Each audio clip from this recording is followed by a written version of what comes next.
Inside the sleek glass tower of Bennett Corporation in New York City, Clara Bennett stands at the reception desk, her hands nervously smoothing her faded gray blouse. She's 25, with soft brown hair tied back in a simple ponytail, her eyes scanning the busy lobby. She's been the receptionist here for 6 months, a job she took to stay close to the company her mother helped build. But today, that closeness feels like a curse. Mid-morning arrives, and the staff gathers in the conference room for a routine meeting. Clara adjusts her name tag and steps inside, clutching a stack of papers. Chatter fills the air until Vanessa Hayes strides in. Vanessa, the senior manager, stands tall and polished in a designer suit, her blonde hair swept into a perfect bun. Her sharp green eyes lock onto Clara, and a smirk curls her lip. "Nice outfit, Clara," Vanessa says loudly, her voice cutting through the room. "Did you pick that up from a thrift store? Oh wait, I forgot. That's all you can afford." Laughter ripples through the staff. Clara's cheeks burn, but she keeps her head down, clutching the papers tighter. Vanessa continues, "Honestly, I don't know why you're still here. You don't belong in a place like this. Look at you, a walking charity case." Clara opens her mouth to respond, but Vanessa cuts her off. "Don't bother. Just hand out those reports and try not to embarrass yourself more." Snickers erupt as Clara moves silently, passing out the papers. She glances at Harold Bennett, her father and the company chairman, seated at the head of the table. He's a gray-haired man in his 50s, his suit crisp and his expression cold. He meets her eyes for a moment, then looks away, his lips twitching with indifference. "If you can't handle the pressure, Clara, you know where the door is," he says, his voice flat. The words sting. Clara finishes distributing the papers and slips out of the room, her vision blurring with tears. She hurries back to the reception desk, hiding behind the counter. Alone, she whispers to herself, "I won't let them break me. I'll prove I belong here. For Mom." Her mother died when Clara was 10, leaving behind a legacy tied to this company, a legacy Harold stripped away. Clara wipes her eyes, vowing to fight back, though she doesn't know how. A gray and cold dawn breaks the next day. Clara returns to work, her stomach knotted with dread. She's barely settled at her desk when Vanessa storms over, her heels clicking sharply on the marble floor. "You're still here?" Vanessa snaps. "I thought you'd have quit after yesterday. Guess some people don't know when they're not wanted." Before Clara can reply, the lobby doors slide open. A man steps in, tall and broad-shouldered, dressed in a tailored black suit that screams wealth. His dark hair is neatly combed, and he carries a leather briefcase. The staff turn to stare, assuming he's a VIP client. Vanessa straightens, flashing a charming smile, but the man ignores her. He walks straight to Clara's desk, his hazel eyes locking onto hers. "Clara," he says, his voice calm but firm, "are you okay?" She blinks, confused. Before she can answer, Vanessa laughs. "Oh, please, what's this? Your imaginary friend come to save you?" The man turns to Vanessa, his expression hardening. "No one speaks to my wife like that," he says. Gasps echo through the lobby. Vanessa's smile falters. "Wife," she sputters. "You're joking." He stands firm. "I'm Grayson Pierce, CEO of Pierce Holdings, and Clara is my wife." Silence blankets the room. Clara stares at him, her heart racing. She knows Grayson through a secret marriage contract they signed a month ago. He offered her $10,000 a month to pose as his wife, a deal she took to escape Harold's plan to marry her off to a business partner. She thought he was just a wealthy eccentric, not a billionaire CEO. Vanessa stammers, "This is ridiculous. She's a nobody." Grayson steps closer to Clara, placing a hand on her shoulder. "She's everything to me," he says, his tone unwavering. Harold emerges from his office, drawn by the commotion. "What's going on here?" he demands. Grayson meets his gaze. "I'm here for my wife, and I don't take kindly to anyone humiliating her." Harold frowns, sizing Grayson up. "Prove it," he says. Grayson pulls a folded paper from his briefcase, the marriage certificate, and hands it to Harold. The older man scans it, his jaw tightening. This doesn't change anything, Harold mutters. She's still a liability. Grayson's eyes narrow. We'll see about that. Clara's mind spins.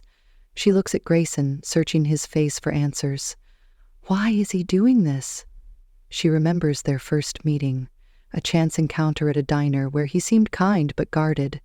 Now, standing here, he's a stranger with power she never imagined. The staff whisper among themselves, some in awe, others in disbelief. Vanessa crosses her arms, glaring. This isn't over, she hisses. Clara takes a deep breath, her voice trembling but firm. I don't know what's happening, but I'm not running anymore. Grayson gives her a small, reassuring nod. Inside she feels a flicker of hope, though doubt gnaws at her. Who is this man really? What does he want from her? Yesterday she was invisible, a punching bag for their cruelty. Today a man she barely knows calls her his wife and turns her world upside down. She grew up with nothing after her mother died, abandoned by the father who sits in that corner office. She doesn't know if Grayson is her savior or something else, but for the first time she feels she might not be alone. Clara Bennett sits at her reception desk in the Bennett Corporation lobby, her fingers tracing the edge of the new blouse Grayson sent her this morning. It's a soft blue, professional yet simple, a stark contrast to the faded clothes Vanessa mocked yesterday. She still feels the sting of those words, the laughter echoing in her ears. But Grayson's arrival has shifted something inside her. She glances at the marriage certificate he left on her desk, its ink stark against the white paper. Her mind races with questions. Why would a man like him choose her? What's his real game? The lobby hums with its usual rhythm until Vanessa Hayes sweeps in, her designer heels clicking with purpose. Her blonde hair gleams under the fluorescent lights, and her green eyes narrow as they land on Clara. So, you're back, Vanessa says, her voice dripping with disdain. I figured your little stunt with that so-called husband would have scared you off for good. Clara straightens, meeting Vanessa's gaze. I'm not going anywhere, she replies, her tone steady despite the tremor in her chest. Vanessa laughs, a sharp, cutting sound. Oh, please, you expect me to believe you snagged a billionaire? You're a receptionist, Clara. You're nothing. Before Clara can respond, Harold Bennett steps out of the elevator, his gray suit impeccable as always. He adjusts his cufflinks, his cold eyes flicking between Clara and Vanessa. What's this commotion now? He asks, his voice clipped. Vanessa smirks, crossing her arms. Your daughter's claiming she's married to Grayson Pierce, that CEO who waltzed in here yesterday? It's absurd. She's obviously lying. Harold turns to Clara, his brow furrowing. Is that true? You expect me to buy this nonsense? Clara opens her mouth, but Grayson's voice cuts through the air. It's not nonsense. He steps into the lobby, his tailored suit pristine, his presence commanding silence. He holds up a copy of the marriage certificate identical to the one he showed yesterday. We're legally married. I have the documents to prove it. Harold snatches the paper, scanning it with a scowl. This could be forged, he mutters. Grayson's hazel eyes harden. Check with the city records if you doubt me. It's real. Harold hands the paper back, his jaw tight. Fine, let's say it's true. Why her? What's in it for you? Grayson steps closer to Clara, his hand brushing her arm. I married her to help her. You were pressuring her to marry that sleazy partner of yours, Robert Klein, to save your sinking company. She deserved better. Clara's stomach twists. It's true. Harold threatened to fire her and cut her off completely if she didn't agree to the match, claiming her small stake in the company, inherited from her mother, made her a bargaining chip. Vanessa snorts, tossing her hair. Help her? That's rich. She probably paid you to play this part. How much did it cost, Clara? Your life savings? Grayson's gaze turns icy. I don't need her money. I have more than enough of my own. Harold crosses his arms, unimpressed. If you're so wealthy, why waste your time on a nobody like her? This smells like a scam. Clara flinches, the word nobody slicing through her. Grayson's hand tightens on her arm, a silent reassurance. She's not a nobody, and you'll see soon enough what I'm capable of. Vanessa rolls her eyes. Whatever, this little fairy tale won't last. She turns to the other staff lingering nearby. You hear that? Clara's trying to climb the ladder with a fake husband. Don't trust a word she says. Whispers spread through the lobby like wildfire. Clara feels their stares, their judgment, and her throat tightens.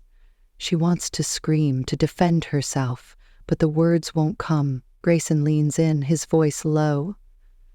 Don't let them get to you. I've got your back. She nods, grateful but wary. Later that day, the rumors take root. Colleagues avoid her, some muttering gold digger under their breath as they pass her desk. Clara keeps her head down, focusing on her work, but the isolation creeps in. She's stapling papers when Vanessa saunters over again, a sly grin on her face.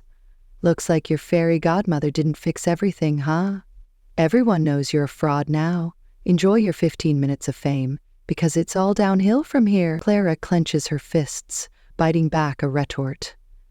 Vanessa's schemes are working, and she hates how powerless she feels. That evening, Grayson texts her to meet him at a small coffee shop a few blocks from the office. Clara hesitates but goes, her new blouse feeling like a shield against the day's bruises. The shop is quiet, its wooden tables worn but warm. Grayson sits in a corner, a cup of black coffee in front of him. He looks up as she approaches, his expression softening. You holding up okay? He asks. She slides into the seat across from him, her hands fidgeting barely. They're tearing me apart in there. Why are you doing this, Grayson? Really? He takes a sip of his coffee, then sets it down. I told you I wanted to help, but there's more. He pauses, his eyes distant. I met your mother once, years ago. I was just a kid, maybe 10, lost on the streets after running away from home. She found me, bought me a sandwich, and made sure I got back safe. She was kind, Clara, the kind of person you don't forget. Clara's breath catches. She remembers her mother's warmth, her quiet strength, but hearing it from Grayson feels surreal. Well, didn't you tell me sooner? She asks. He shrugs, a faint smile tugging at his lips.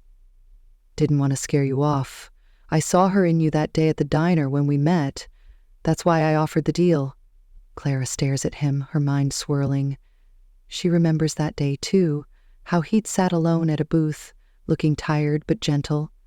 She'd brought him an extra coffee, a small kindness she didn't think twice about. Now, it's all starting to connect. But something nags at her. There's more to it, isn't there? She presses. Grayson's smile fades. Maybe, but for now, trust me, I'm not here to hurt you. She wants to believe him.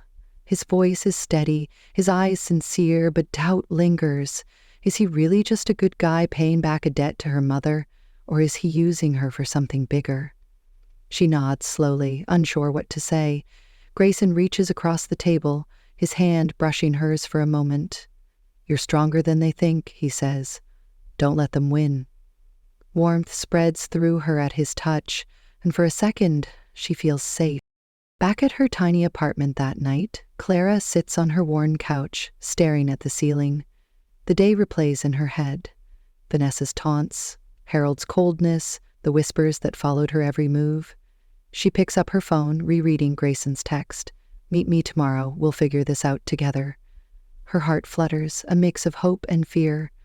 She thinks about her mother, abandoned by Harold after years of building the company, left to die with nothing. Clara inherited a small share, just enough to keep her tied to this place, but not enough to fight back. Or so she thought.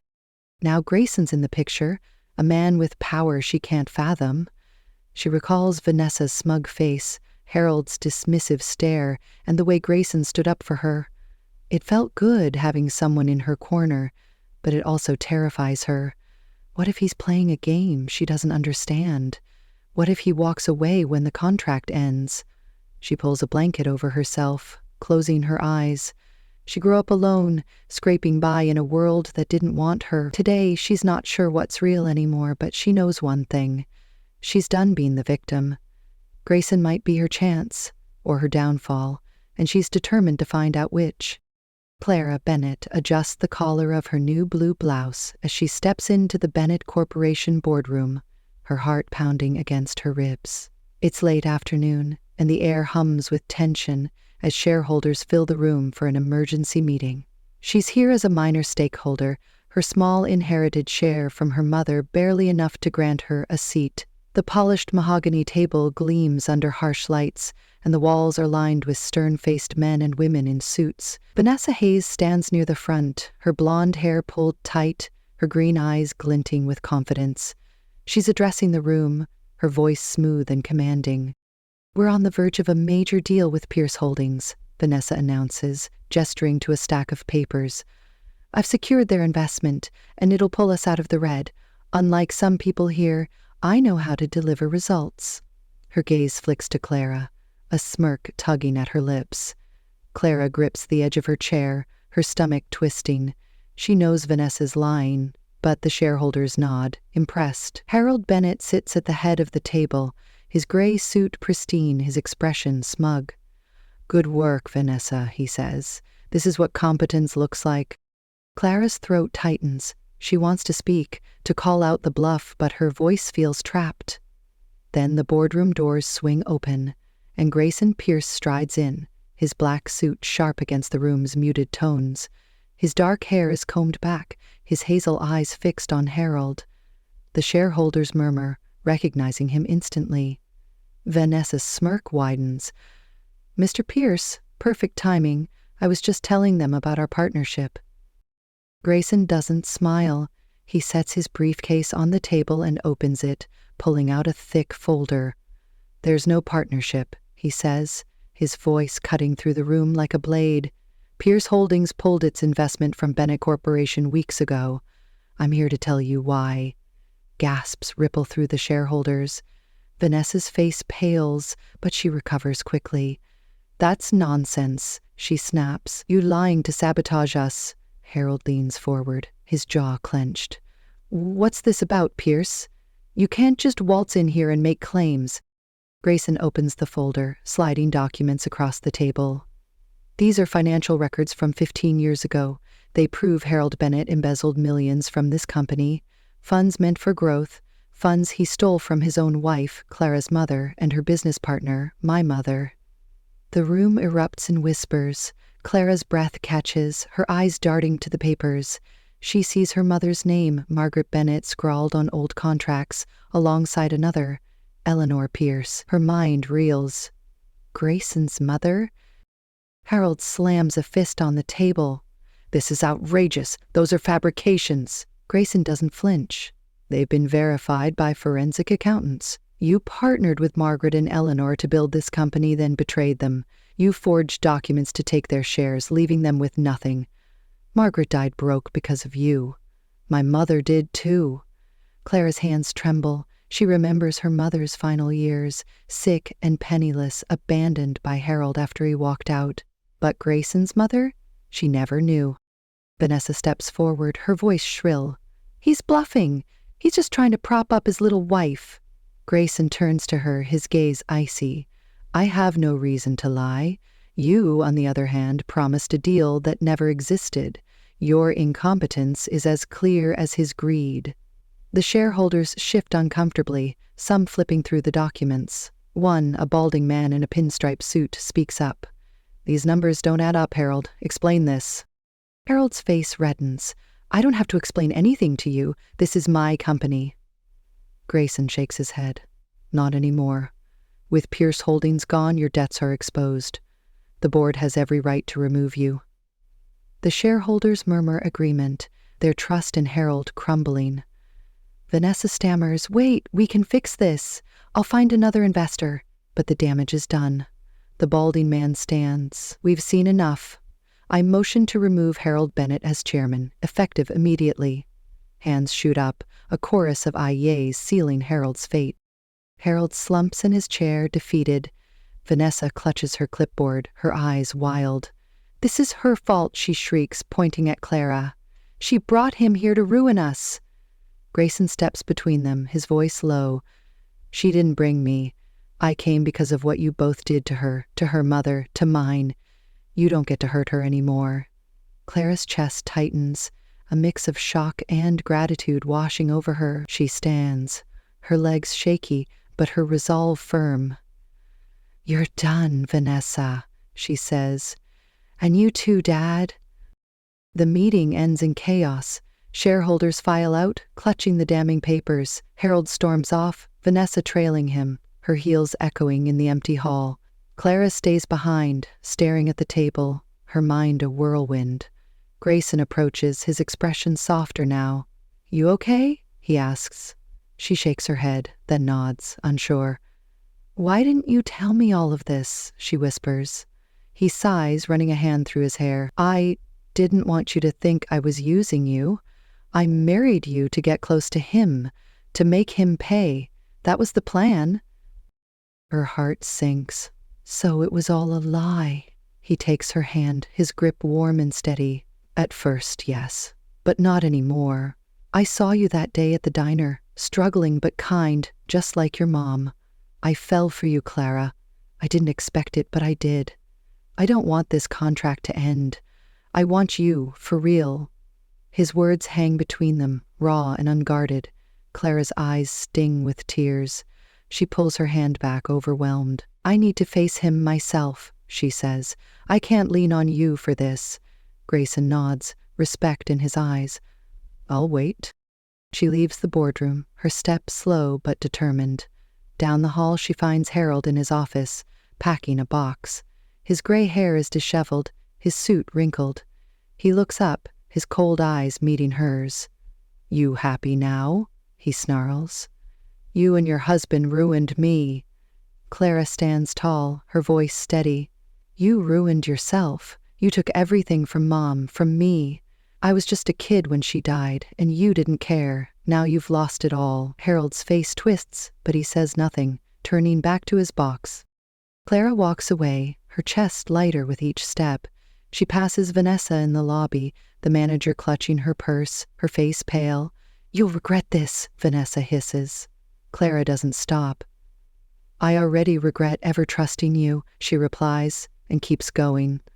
Outside, the New York skyline stretches before her, a sea of lights against the dusk.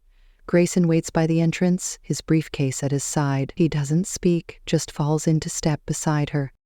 They walk in silence to a small park nearby, the same one where he told her about her mother. Clara stops by a bench, her hands trembling. "You said your mom knew mine," she begins. Grayson nods. "They were friends, partners. Harold betrayed them both. I was 12 when my mom died, a year after yours. I swore I'd make him pay." Clara's eyes fill with tears. "Why me? Why marry me?" He steps closer, his voice soft. "Because you're her daughter. Because you're strong, even when you don't see it. Because I couldn't stop myself from loving you." She looks at him, searching his face. The man who walked into her life with a contract now stands here, bearing his soul. Her mother's memory floods her, the pain of losing her, the years of fighting alone.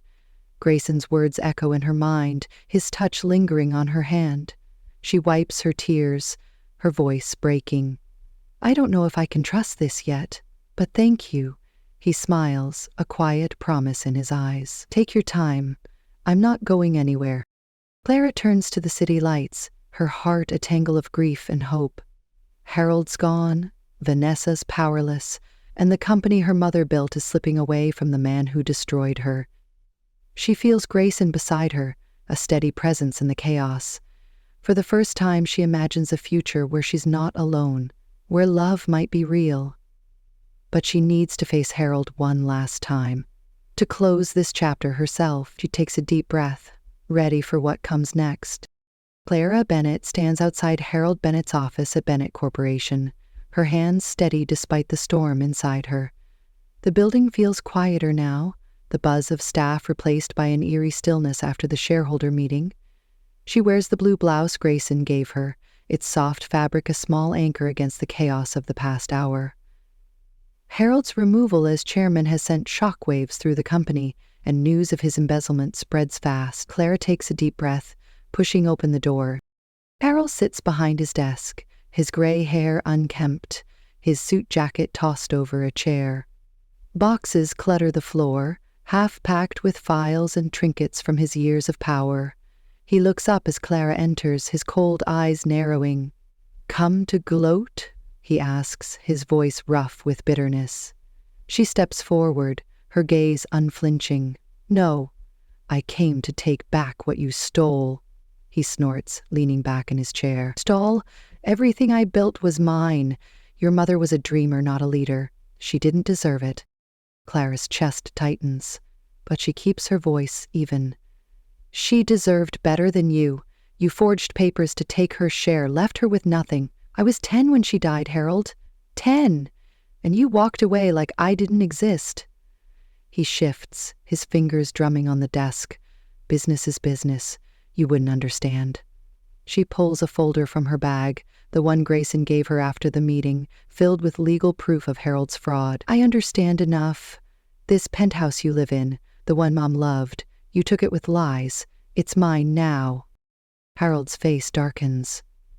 "You can't prove that." Clara slides the folder across the desk. "Grayson already did. The courts will see it too, unless you hand it over." His eyes dart to the papers, then back to her. "Courts? You think you can drag me through that?" She nods, calm but firm. "Grayson's lawyers are ready. You're drowning in debt already, thanks to the shareholders and creditors. Give me the penthouse, or they'll take everything else." He stares at her, his jaw working. For a moment, she sees a flicker of the man who once tucked her in at night, before greed swallowed him whole. Then it's gone. He stands, grabbing a pen and a deed from a drawer. "Fine," he mutters, scribbling his signature. "Take it. You're just like her, stubborn and naive." He tosses the deed at her and it lands on the floor. Clara picks it up, her hands trembling slightly. "Goodbye, Harold," she says, turning away. He calls after her, "You'll regret this." She doesn't look back. Downstairs in the lobby, Vanessa Hayes paces near the reception desk, her purse clutched tight. Her blonde hair is slipping from its bun, her green eyes wild with panic. She spots Clara and lunges forward. "This is your fault," she hisses. "You and that husband of yours ruined me. I'm out of a job because of you." Clara steps back, her voice steady. "You ruined yourself, Vanessa. You lied to everyone, pushed me down to feel big. It's over." Vanessa's face twists. "I'll make you pay for this," she snaps, then storms out, her heels echoing through the empty space. Clara watches her go, a weight lifting from her shoulders. She leaves the building, the cool New York air brushing her face, as she heads to the penthouse her mother once called home. It's a towering glass structure in Manhattan, its sleek lines a testament to the life Harold stole. She uses the key from the deed, stepping into the spacious living room. Dust coats the furniture, but the walls hold echoes of her past. She walks to a corner, her fingers tracing a framed painting, a swirl of blues and greens her mother created when Clara was small. Memories flood her. She sees her mother, laughing, brushing paint on her nose, telling her stories of a company they'd built together. Then the sickness came, the money vanished, and Harold walked away, leaving them in a cramped apartment while he moved here. Clara sinks to her knees, tears spilling down her cheeks. She clutches the frame, whispering, "I got it back, Mom, for you." The silence presses around her, heavy with loss but lighter with victory. Footsteps sound behind her, soft but deliberate. She turns to see Grayson Pierce standing in the doorway, his black suit slightly rumpled, his hazel eyes gentle. He doesn't speak, just crosses the room and kneels beside her. His arms wrap around her, warm and solid, pulling her close. She leans into him, her tears soaking his shirt, and he holds her tighter, his breath steady against her hair. They stay like that, the city humming outside, the past and present colliding in this reclaimed space. After a long moment, Clara pulls back, wiping her eyes. "How did you know I'd be here?" she asks. Grayson smiles faintly. "I figured you'd want to see it. I wasn't going to let you face it alone." She studies him, his quiet strength a contrast to the chaos he unleashed. "You didn't have to come," she says.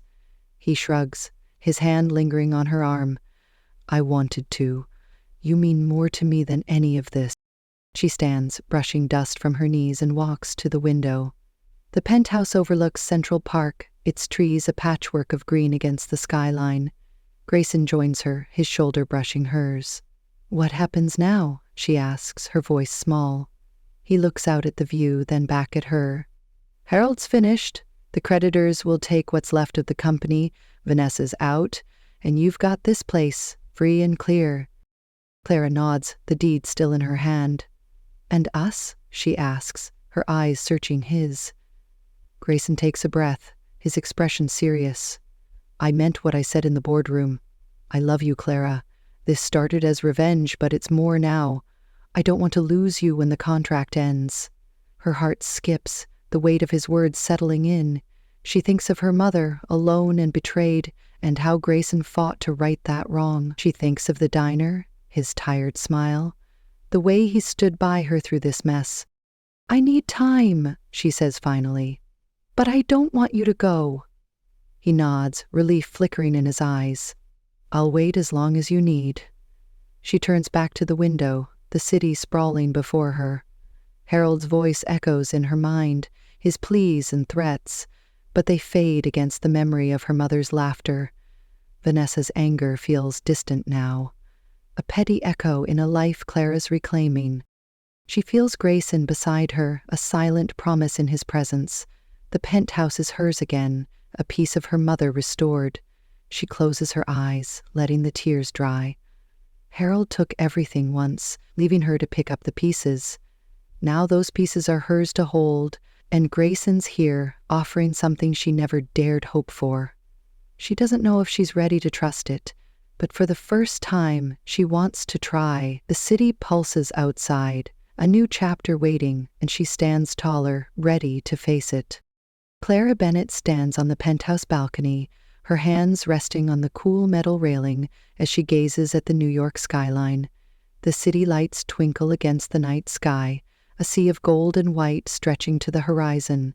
She wears the blue blouse Grayson gave her, its fabric soft against her skin, a reminder of the strength she's found. The penthouse behind her hums with quiet, its walls holding the echoes of her mother's life, now hers again. She takes a deep breath, the air crisp and clean, washing away the weight of yesterday. Grayson Pierce steps out from the living room, his black suit jacket unbuttoned, his dark hair slightly tousled from the day's chaos. He joins her at the railing, his hazel eyes reflecting the city glow. Neither speaks for a moment, the silence comfortable between them. Clara breaks it first, her voice soft but steady. "It's over, isn't it? Harold, Vanessa, all of it." Grayson nods, his hands in his pockets. "Yeah, the company's gone to the creditors. Harold's got nothing left to fight with. Vanessa's out of the picture." She turns to him, her brown hair catching the breeze. "I couldn't have done this without you. Those papers, the lawyers, everything. You gave me back what he took." Grayson looks at her, his expression gentle. "You did the hard part, Clara. Standing up to him, walking away. I just handed you the tools." She smiles faintly, the first real smile in days. "Maybe, but it still means something." He shifts closer, his shoulder brushing hers. "I meant what I said before, about us. I don't want this to end with the contract. I love you." Clara's heart flutters, his words stirring a warmth she's afraid to trust. She thinks back to the diner where they met, his quiet kindness over a cup of coffee, the way he stood up for her when no one else did. She remembers the boardroom, his voice cutting through the lies, and the penthouse, his arms around her as she cried. "I was alone for so long," she says, her eyes on the city. "After Mom died, Harold left me with nothing but a name and a tiny stake in his world. I fought to survive, to prove I wasn't invisible. Then you came along and everything changed." She pauses, her fingers tightening on the railing. "I want to believe you, Grayson. I do. But I've been hurt before." He nods, his gaze steady. "I get it. I started this for revenge, for my mom, for yours. But you turn it into something else. I'll wait as long as it takes." Clara looks at him, really looks at him. His face is open, no trace of the guarded man she met months ago. She sees the boy he was, lost and hungry, saved by her mother's kindness, and the man he's become, fighting for her now. Her mother's painting flashes in her mind, blues and greens swirling with love, a gift Harold tried to erase. Grayson brought it back, not just the penthouse, but the feeling of being seen, of mattering. She steps closer, her hand brushing his. "I don't know if I'm ready to say it back," she admits, "but I want you here, with me."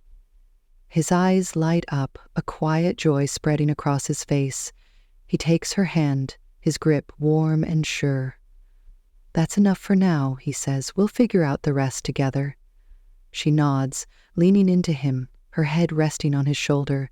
The city hums below, alive and endless, a backdrop to the life she's building. They stand there, hand in hand, the night wrapping around them. Clara feels the past slip away. Harold's betrayal, Vanessa's cruelty, the years of scraping by. She thinks of her mother, smiling somewhere beyond the stars, proud of the daughter who took back what was hers. Grayson's thumb brushes her knuckles, a silent promise, and she lets herself imagine a future, a home filled with laughter, a love that doesn't fade, a chance to be more than the girl they tried to break. She lifts her head, meeting his gaze. "You said you'd spend your life making up for what I lost," she recalls, her voice teasing. He grins, a rare lightness in his eyes. "I did, and I will," she laughs softly, the sound carrying over the balcony. "Good, because I'm holding you to it." He pulls her closer, his arms wrapping around her, and she melts into the embrace, the warmth of him chasing away the last shadows. Clara turns back to the skyline, Grayson beside her, his presence a steady anchor. She spent her life believing she wasn't enough, a nobody in a world that didn't care. Harold taught her that, Vanessa hammered it in, but they were wrong. She's strong, stronger than they ever knew, and Grayson saw it from the start. He fought for her, not just against them, but for the woman she could become. Now, with the penthouse hers and Harold gone, she's free. Free to heal, to grow, to love. She doesn't need to say the words yet. They'll come when she's ready. For now, she has this moment, this man, this city stretching out before her. She squeezes Grayson's hand, a silent thank you, and he squeezes back. Together they face the night, a new beginning unfolding with every light that flickers below. Life knocked her down, but she stood up, and with Grayson, she'll keep standing, taller than ever.